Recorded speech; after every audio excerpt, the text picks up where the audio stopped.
नमस्कार साथियों, जय भीम। अम्बेडकरनामा के 37वें एपिसोड और लाल की क्लास में आप सबका स्वागत है। पिछले एपिसोड में हमने देखा कि 21 तारीख को अम्बेडकर ने टाइम्स ऑफ इंडिया को इंटरव्यू दिया था और उसमें उन्होंने कहा था कि गांधी से बातचीत का न्योता मिला है, इसलिए मैं पूना जा रहा हूं। तो 21 सितंबर को रात में अम्बेडकर पूना के लिए निकल गए। हाँ, अब चलिए आगे। यरवदा जेल, अब रंगमंच बदल रहा है। अब लंदन से मुंबई और मुंबई से अब पूना, पूना की यरवदा जेल में अब पूरा सीन बनने वाला है पूना में। तो देखिए आगे क्या होता है। यरवदा जेल का एक और दौरा शुरू हुआ। सर तेज बहादुर सप्रू जयशंकर रेलगाड़ी से पूना पहुंचे और सुबह अगले दिन 7:30 बजे से लेकर और 10 बजे तक इनकी बातचीत गांधी से हुई। बातचीत के बाद उन्होंने एक बयान जारी किया और बयान का लबोलुआब जो है वो ये है कि सुबह तेज बहादुर सप्रू, जयकर, राजगोपालाचारी, राजेंद्र प्रसाद और जीडी बिरला का एक प्रतिनिधि मंडल गांधी से लंबे समय तक उन्होंने बातचीत की है और विचार विमर्श के बाद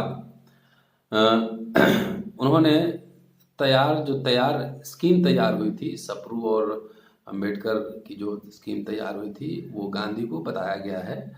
यह बैठक काफ़ी आशावादी रही है और ये प्रतिनिधि मंडल के लोग खुश थे, लेकिन गांधी ने कहा है कि जब तक वो अंबेडकर, राजा और अपने सहयोगियों से बातचीत नहीं कर लेते तब तक इस पे अपना निर्णय वो रिजर्व रखेंगे, आरक्षित रखेंगे। इसलिए जो प्रतिनिधि मंडल है पूना में एक दिन और रुकेगा। सप्रू, जिन्होंने इस स्कीम को शुरू किया था, काफ़ी आशावादी थे कि गांधी को यह स्कीम स्वीकार्य होगा और इस तरह से समस्या का हल निकल आएगा। कि प्रतिनिधि मंडल ने यह माना कि गांधी बहुत स्वस्थ और भले चंगे हैं और ठीक ठाक वहाँ पे हैं। 21 सितंबर को अर्धरात्रि में अंबेडकर पूना के लिए रवाना हुए। उसी दिन राजा, एमसी राजा और मालवीय भी पूना के लिए रवाना हुए। बृहस्पतिवार को सुबह 22 सितंबर को गांधी की मुलाकात फिर एक बार राजेंद्र प्रसाद और राजगोपालाचारी से हुई। यहाँ गांधी ने फिर अपना जो पाला पलटा। उन्होंने कहा कि मुझे यह पसंद नहीं कि कुछ आरक्षित सीटों पर चुनाव प्राथमिक निर्वाचन प्रणाली से हो और कुछ में केवल संयुक्त निर्वाचन प्रणाली से हो। उन्होंने कहा कि प्राथमिक व माध्यमिक, प्राइमरी और सेकेंडरी जो वोटिंग सिस्टम है वो सभी सीटों पर एक समान लागू होना चाहिए। अंबेडकर पूना पहुंच चुके थे और वहां के नेशनल होटल में वो ठहरे हुए थे। अंबेडकर को यह बात बताई गई और फिर माहौल जो है पुनः गर्म हो गया, उत्तेजित माहौल हो गया। कुछ लोगों ने यह भी सुझाव दिया था कि ब्रिटिश प्राइम मिनिस्टर को चिट्ठी लिखा जाए और उनसे कहा जाए कि जो आपने कॉमनल अवार्ड दिया है उसको वापस ले लिया जाए। तो जब अंबेडकर को यह बात बताई गई और जयकर और सप्रू सब लोग मिले उनसे, तो अंबेडकर ने कड़े शब्दों में कहा और स्पष्ट रूप से कहा कि मैं पृथक निर्वाचन क्षेत्र छोड़ने के लिए तैयार हूँ, कॉमनल अवार्ड छोड़ने के लिए तैयार हूँ, लेकिन इसके बदले में जो प्रस्ताव है, जो प्रपोजल है, उसकी रूपरेखा हमें उपलब्ध कराई जाए, हमें वो रूपरेखा दी जाए। उन्होंने यह भी कहा कि मैं किसी मिराज के पीछे भागने वाला नहीं हूँ, मैं किसी मृग मरीचिका के पीछे भागने वाला व्यक्ति नहीं हूँ। अब फिर वातावरण एकदम नीरस हो गया है और फिर निराशा पसर गई है कि लगता है कि मामले का हल अब होगा नहीं। फिर दोपहर को जयकर, सप्रू, मालवीय जेल में गांधी से मिले। उसके बाद पी बालू और एमसी राजा, जो कि दलित नेता थे, वो भी गांधी से जेल में जाकर मिले और उन्होंने कहा, गांधी को वादा किया कि मैं ऐसी कोई समझौता करा लूंगा कि जिससे आपको वो समझौता सूट आप संतुष्ट हो जाएं, कि मैं कोई बीच का रास्ता निकालूंगा, कोई समझौता करूंगा जिससे कि गांधी खुश हो जाएं। अब चलिए, अब देखते हैं, अब अंबेडकर सीन में फिर एंट्री मार रहे हैं। देर शाम में अंबेडकर और उनके साथ जयकर, बिरला, चुन्नीलाल मेहता, राजगोपालाचारी जेल में गांधी से मिलने गए। जब उन्होंने जेल के प्रांगण में जब प्रवेश किया तो गांधी आम के पेड़ के नीचे घनी छांव में लोहे की खटिया पे जेल का जो गद्दा है उस पर बैठे हुए थे, और उनके साथ सरदार पटेल और सरोजिनी नायडू उनके पास बैठे हुए थे। उस चारपाई के नीचे पानी की बोतल, सोडा और नमक वगैरह सब रखा हुआ था। जब अंबेडकर पहुंचे चारपाई के पास, अब सीन क्रिएट हो रहा है, फिल्म आगे बढ़ रही है। जब अंबेडकर चारपाई के पास पहुंचे तो एकदम पिन ड्रॉप साइलेंस है, एकदम सब जगह, सब चारों तरफ स्तब्ध, है ना, एक व्यग्रता पसरी हुई थी। क्या समस्या ये थी, क्या उलझन भरी ये शांति डॉक्टर अंबेडकर को विचलित कर पाएगी? क्या अंबेडकर हिल पाएंगे? जयकर ने जैसा कि पहले ही कह दिया था कि आप गांधी से अगर मिलेंगे तो आपका जो जिद्दीपन है ना, जो कट्टरता है कि अड़े हुए हैं, वो आप छोड़ देंगे। सो एक तरह से उदासी और व्यग्रता का माहौल है। अंबेडकर लंदन के बाद पहली बार गांधी से मिल रहे थे, और गांधी महात्मा बन चुके थे उस समय देश की नज़र में, और एक विराट व्यक्तित्व तो थे ही। तो उन्होंने अपने मतलब वशीकरण से एक तरह से बहुत सारे शक्तिशाली लोगों को अपने अंदर ना चुंबक की तरह चिपका लिया था, है ना, उसको वश में कर लिया था। जेल के बाहर पूरा तूफान है, चक्रवात है, बवंडर है, और सारे बड़े बड़े नेता उस समय पूना में ही थे। तो जेल के बाहर बवंडर है, लेकिन जेल के अंदर जो है एक चिर स्थायी शांति है कि क्या होगा आगे। और ऐसा माहौल है। अंबेडकर जो है बहुत उलझन में वो भी हैं, और यहीं पे कहते हैं ना कि वॉर ऑफ नर्व्स, कि कठिन परिस्थितियों में भी आपके दौरान ही जो आपकी शक्ति है, जो सहनशीलता है, जो डेप्थ है, वो पता लगता है। अगर जो माहौल जिस तरह का था, अगर आम आदमी होता तो शायद वो जिंदा जो है वो दफन हो जाता वहीं पे। कि जितना प्रेशर, टेंशन, पूरे देश, लंदन, सबकी निगाहें अंबेडकर गांधी वार्ता पे टिकी हुई है।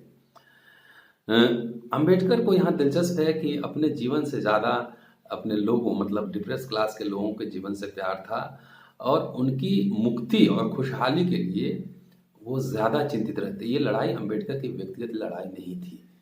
अंबेडकर तो बैरिस्टर थे, वो दुनिया की किसी भी जगह जाते तो बड़े से बड़ा पद उनको मिल सकता था, लेकिन वो लड़ाई हजारों साल से उनको जो गुलाम जनता थी, उनके स्वाभिमान के लिए, उनके हक हकूक के लिए, उनकी इज्जत के लिए ये लड़ाई उनकी थी। इसलिए अब मतलब उनके अंदर जो प्रेशर और जो पेशेंस और जो शक्ति होगी, जो कॉन्फिडेंस का लेवल होगा, उसकी कल्पना अभी नहीं की जा सकती। गांधी दुर्बल थे, पतले दुबले तो थे ही, वे अपने बिस्तर पर लेटे हुए थे। बातचीत शुरू हुई। सप्रू ने गांधी को पूरी बात, जो स्कीम था, डिटेल्स, वो सब बताया। मालवीय ने हिंदुओं का दृष्टिकोण गांधी को बताया। इसके बाद बहुत ही धीमी स्वर में, बहुत नम्र और विनम्रता से अंबेडकर ने बोलना शुरू किया। उन्होंने कहा कि महात्मा जी, आप हमारे प्रति बहुत ही अनुचित रहे हैं, अनफेयर रहे हैं। लगता है हमेशा मेरा भाग्य ही प्रतिकूल रहा है, कि भाग्य ने मेरा साथ नहीं दिया है। गांधी ने रिप्लाई किया कि मैं इसमें कुछ नहीं कर सकता। बैठक लंबी देर तक चली। ये जेल के अंदर पूरा घटनाक्रम चल रहा है। लंबी देर तक चली और अधिकतर समय डॉक्टर अंबेडकर ही बोलते रहे, जबकि गांधी कमजोर नजर आ रहे थे और बिस्तर पर ही थे। डॉक्टर अंबेडकर ने बार बार इस बात पे बल दिया कि मुझे कॉम्पनसेशन दिया जाए, मुझे मुआवजा दिया जाए। और यहाँ ये बात देखने की है कि कॉमनल अवार्ड अंबेडकर छोड़ने के लिए बहुत पहले से ही तैयार थे, और मुझे लगता है ये गोलमेज सम्मेलन में अगर बीच का रास्ता निकाल लिया जाता तो कॉमनवेल्थ अवार्ड की ज़रूरत ही शायद नहीं पड़ती। तो उन्होंने कहा, बार बार कहा कि मुझे मुआवजा दिया जाए। गांधी ने आश्वासन दिया कि जो कुछ भी आप कह रहे हैं उसमें से अधिकांश से मैं सहमत हूँ, लेकिन आप कह रहे हैं कि आपका इंटरेस्ट, आपकी रुचि मेरे जीवन में है। डॉक्टर अंबेडकर ने कहा, जी महात्मा जी, मेरी रुचि है। यदि आप, ये दिलचस्प है और सुनिए, कि यदि आप स्वयं को पूरी तरह से दलित वर्गों के कल्याण के लिए समर्पित कर दें तो आप हमारे नायक बन जाएंगे, हमारे हीरो रहेंगे, हीरो बन जाएंगे। अब इस पर गांधी का पूरा एक लंबा रिप्लाई है। गांधी ने क्या क्या बात कहा और उसको मैं थोड़ा संक्षिप्त में आपके सामने रखना चाहता हूँ। गांधी ने कहा कि ठीक है, यदि आप मेरे जीवन में रुचि रखते हैं तो आपको पता है कि आपको करना क्या है। आपने मुझे जो कुछ बताया है उसके मुताबिक स्थिति इस प्रकार है कि आपको जो कॉमनवेल्थ अवार्ड से मिला है उसको त्याग करने हेतु सहमत होने के लिए आपको उसका पर्याप्त मुआवजा चाहिए। कॉमनवेल्थ अवार्ड के एवज में आपको मुआवजा चाहिए। आपका कहना है कि आपके द्वारा प्रस्तावित मतदान की दोहरी प्रणाली अन्य दलों को, डबल जो वोटिंग सिस्टम है, अन्य दलों को ऊपर उठने का पर्याप्त अवसर देती है, जबकि नामावली प्रणाली, पैनल सिस्टम के अंतर्गत जो सीटें भरी जाएंगी उससे आपको, आपके लोगों का फायदा होगा। कहते हैं गांधी कि लेकिन मुझे यह बात परेशान करती है कि आप पैनल सिस्टम कुछ सीटों के लिए क्यों मांग रहे हैं, नामावली प्रणाली कुछ सीटों के लिए क्यों मांग रहे हैं, आप सभी सीटों के लिए यह प्रस्ताव क्यों नहीं करते।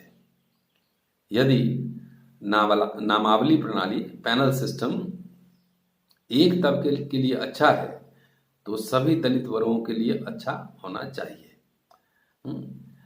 मैं इस मुद्दे को इसी नज़रिए से देखता हूँ। यहाँ कहते हैं, एक बहुत ही मार्मिक बात कहते हैं कि आप जन्म से अछूत हैं, लेकिन मैंने अछूतपन को अंगीकार किया है, मैंने उसको अडॉप्ट किया है कि मैं आपसे बड़ा अछूत हूँ। गांधी अंबेडकर को कह रहे हैं कि एक स्कीम जो वास्तव में अच्छी है उसे एकाध समूह के हितों के लिए नहीं बल्कि पूरे दलित समुदाय के हितों के लिए होना चाहिए। इसी मानदंड, इसी पैरामीटर के आधार पर मैं इस स्कीम को देखता हूँ। मेरा पहला सुझाव है, गांधी कहते हैं अम्बेडकर को, कि यदि नामावली सिस्टम, पैनल सिस्टम दलित वर्ग के किसी तबके के लिए अच्छी है तो इसी दलित वर्ग की सभी सीटों तक विस्तारित किया जाना चाहिए, इसको सभी सीटों पे एक्सटेंड करना चाहिए। मैं आपके इस विचार के साथ नहीं खड़ा हो पा रहा हूं कि आपके समुदाय को या तो सैद्धांतिक रूप से या फिर व्यवहारिक रूप से मुझसे अलग कर दिया जाए। मतलब हिंदू यूनिफिकेशन की बात कर रहे हैं, सैद्धांतिक या व्यवहारिक रूप से मुझसे अलग कर दिया जाए। हमें एकता और अखंडता में विश्वास करनी चाहिए, हमें अखंड होना चाहिए। मैंने अन्य मित्रों को भी बताया है कि मुझे कुछ सीटों के लिए एक नामावली का चुनाव करने की आपकी स्कीम को स्वीकार करने में कोई कठिनाई महसूस नहीं हो रही है, लेकिन मैं चाहता हूं कि यह व्यवस्था पूरी सीटों पर लागू हो। कि मैं इस स्कीम को, जो वर्तमान स्कीम है, उसको मैं पसंद नहीं करता हूं।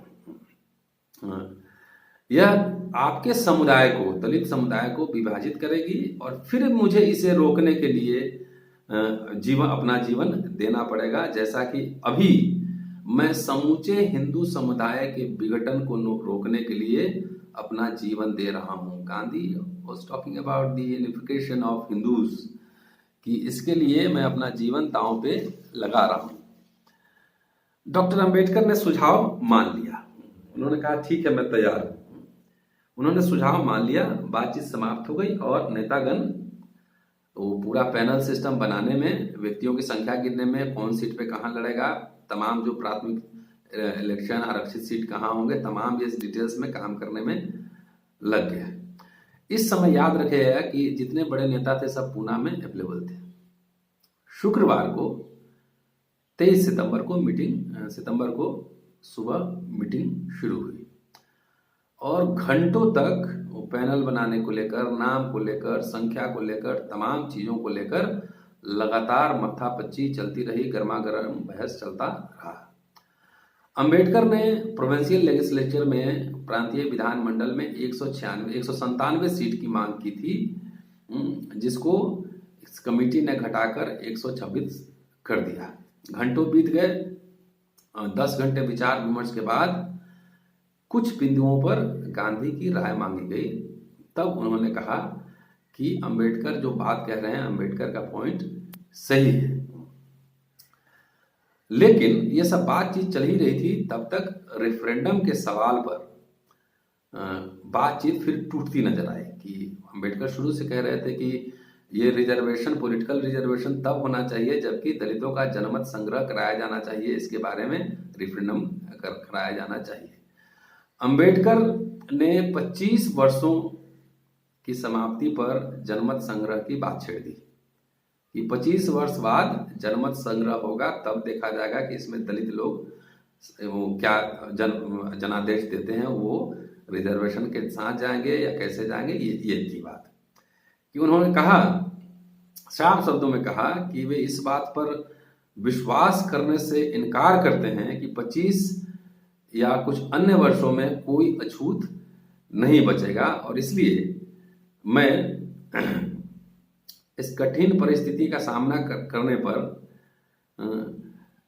हिंदुओं को अपने व्यवहार में परिवर्तन लाना पड़ेगा। अंबेडकर वाज हिस्टोरियन ऑल्सो, वो इतिहासकार भी थे और उनको लगता था कि हिंदू इतनी आसानी से सुधरेंगे नहीं। तो जानते थे कि 25 साल बाद भी ये आपको 25 साल आपको अग्नि परीक्षा देनी पड़ेगी कि आप दलितों के प्रति आपका जो व्यवहार है उसमें सुधार हुआ कि नहीं हुआ। 25 वर्ष बाद रेफरेंडम होगा, सुधार हुआ होगा तो दलित खुद निर्णय करेंगे, अगर सुधार नहीं हुआ है तो दलित फिर निर्णय करेंगे। तो इस बात को लेकर पूरा बवंडर मच गया पूरा सवर्ण समुदाय में। ये रेफरेंडम की बात है कि अब तो चाबी दलित के पास रहेगी, तो इस बात में पूरा बवंडर मच गया। इस बीच फिर गांधी अंबेडकर की मुलाकात हुई और अंबेडकर ने गांधी से कहा कि आप 10 वर्ष के लिए रेफरेंडम पे मान जाइए। इस समय तक गांधी थोड़ा सा नॉर्मल हो चुके थे, उनका रवैया बेहतर था और उन्होंने सोच समझ कर कहा, अंबेडकर को ये कॉम्प्लीमेंट था अंबेडकर के लिए कि आपके तर्क का कोई जवाब नहीं, कोई तोड़ नहीं, आपके तर्क अकाट्य होते हैं, लेकिन जनमत संग्रह 5 वर्षों के लिए हो। कहते हैं कि निश्चय ही जो 5 वर्ष है हिंदुओं को, जो सवर्ण हिंदू हैं उनको अपना बोनाफाइड सिद्ध करने के लिए पर्याप्त है, मतलब उसके व्यवहार में परिवर्तन के लिए। ये 5 वर्ष में देखते हैं उसके व्यवहार में परिवर्तन होता नहीं, बोले 5 वर्ष पर्याप्त है। और गांधी एक आइडियलिज्म में विश्वास करते थे, वो हर चीज को हृदय परिवर्तन का मसला मानते थे। लेकिन वो कहते हैं कि आप जनमत संग्रह की अवधि को आगे बढ़ाना चाहते हैं तो मुझे संदेह होने लगेगा कि आप सवर्ण हिंदुओं का जो बोनाफाइडे है, जो उनकी पात्रता है कि उनका व्यवहार परिवर्तन हुआ कि नहीं, उसका जांच नहीं करना चाहते हैं, बल्कि प्रतिकूल जनमत संग्रह कराने के लिए दलित वर्गों को संगठित करने के लिए आप समय चाहते हैं। शायद ऐसा हो भी कि तब तक दलित को पॉलिटिकली वो ट्रेंड कर पाते 25 सालों में। गांधी ने आगे कहा कि उन्होंने परस्पर आस्था, विश्वास और सद्भाव बनाए रखने के लिए पुरजोर अनुरोध किया अंबेडकर से कि मैं अनुरोध करता हूं। उन्होंने अपना एग्जाम्पल दिया, उन्होंने कहा कि 12 वर्ष की आयु से ही मैं इस अनटचेबिलिटी के खिलाफ, ये व्यवस्था के खिलाफ लगातार संघर्ष कर रहा हूं, एकदम एक तरह से एंडलेस वॉर, एंडलेस एक धर्म युद्ध लड़ रहा हूं। आगे कहा कि अंबेडकर को ये बात उन्होंने स्पष्ट रूप से कहा कि आपको पूरा पूरा अधिकार है कि आप संवैधानिक उपायों के से 100% अपने समुदाय की, अपनी सुरक्षा की मांग करें, लेकिन मैं अपने पूरी ताकत से यह प्रार्थना करता हूं कि आप अपने मांग पर, अधिकार की इस मांग पर जोर न दें। आज मैं सवर्ण हिंदू भाइयों को कुछ राहत दिलाने के लिए आपसे निवेदन करता हूं। गांधी, नोट कीजिए, वो कहते हैं कि भगवान का शुक्र है कि उनका अंतःकरण जाग गया है, सवर्ण हिंदुओं का अंतःकरण जाग गया है। यदि आप संवैधानिक उपायों, कानूनी उपायों के अंतर्गत उनसे 100% सुरक्षा छीनने के लिए आगे बढ़ेंगे, तो जो उनका हृदय परिवर्तन हो रहा है, मतलब कि अम्बेडकर कह रहे हैं कि आप अड़े रहेंगे अगर अपनी मांग पर, रेफरेंडम के मांग पर, तो उनके हृदय में जो परिवर्तन हो रहा है, सवर्ण हिंदुओं के हृदय में जो परिवर्तन और शुद्धिकरण हो रहा है, कुछ समय के लिए रोक लिया जाएगा। लेकिन हिंदूवाद में हमेशा के लिए विकृति आ जाएगी। कि इसको मतलब ऐसे देखा जाना चाहिए कि कह रहे हैं कि अगर आप जिस तरीके से, जो रफ्तार से जो सुधार हो रहा है, आप रेफरेंडम पे अड़े रहेंगे, जनमत संग्रह पे, तो वो जो सुधार तेजी से चल रहा है वो रुक जाएगा। तो इसलिए कह रहे हैं कि आप रेफरेंडम पे जोर मत दीजिए। फिर कहते हैं कि यदि रुक गया तो इसमें जो है अछूतों के प्रति होने वाले किसी अन्याय विशेष को कुछ समय के लिए तो रोक लिया जाएगा, लेकिन हिंदूवाद में हमेशा के लिए विकृति आ जाएगी। आखिरकार छुआछूत गहरी हुई विकृति का ही तो एक लक्षण है, कि जो हिंदुओं में एक विकृति हजारों साल से आई है, उसी का एक लक्षण छुआछूत है। यदि हिंदूवाद को इससे पूरी तरह मुक्त नहीं किया गया, तो यह विभिन्न रूपों में बार बार उभरता रहेगा और हमारे समूचे सामाजिक और राजनीतिक ढांचे को विषाक्त कर देगा। अतः मैं आपसे अनुनय विनय करता हूं कि हिंदूवाद को अपने पाप युक्त भूत, जो अतीत में जो उन्होंने पाप किया है, पाप युक्त भूत का स्वेच्छा से प्रायश्चित करने के लिए एक अंतिम अवसर दें, उसको वंचित न करें। यदि मुझे आप एक अवसर सवर्ण हिंदुओं के बीच काम करने का देना चाहते हैं, कि मुझे आप एक मौका दें, यह उचित ही रहेगा। यदि आप 10 या 15 सालों की बात करेंगे तो यह अवसर कभी नहीं आएगा।